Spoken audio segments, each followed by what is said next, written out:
గులాబీ బాస్ మాజీ సీఎం కేసీఆర్ అన్ని విషయంలోనూ అత్యంత జాగ్రత్తగా వ్యవహరిస్తూ ఉంటారు.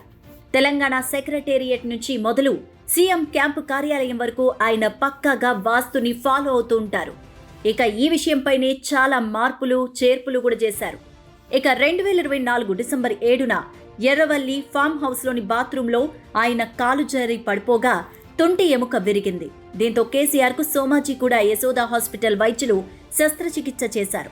దాదాపుగా 8 నెలల తర్వాత గులాబీ బాస్ ఫుల్గా రికవరీ అయ్యారు.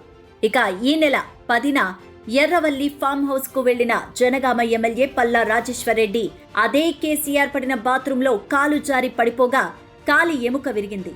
దీంతో హుటాహుటిన ఆయన్ను ఆసుపత్రికి తరలించగా వైద్యులు పల్లా కాలుకు సర్జరీ చేశారు.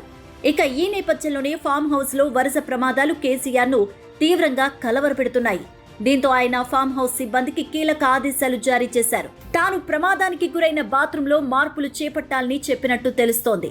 ప్రస్తుతం స్మూత్ గా ఉన్న టైల్స్ స్థానంలో కాలుకు పట్టు ఉండేలా గరుకైన టైల్స్ కానీ లేదా బండలు కానీ వేయించాలని ఆదేశాలు జారీ చేశారట. అయితే గత 2 రోజులుగా కేసీఆర్ ఫామ్ హౌస్ కు దూరంగా ఉన్నారు. ఏఐజీ హాస్పిటల్లో వైద్య పరీక్షల కోసం వెళ్లిన ఆయన హైదరాబాద్లోని నందీనగర్ నివాసంలోనే ఉండిపోయారు. ఇక బాత్రూంలో మార్పులు చేర్పుల విషయంలో ఏ నిర్ణయమైనా కేసీఆర్ వచ్చేకే ఉంటుందని ఫామ్ హౌస్ వర్గాలు చెప్తున్నాయి.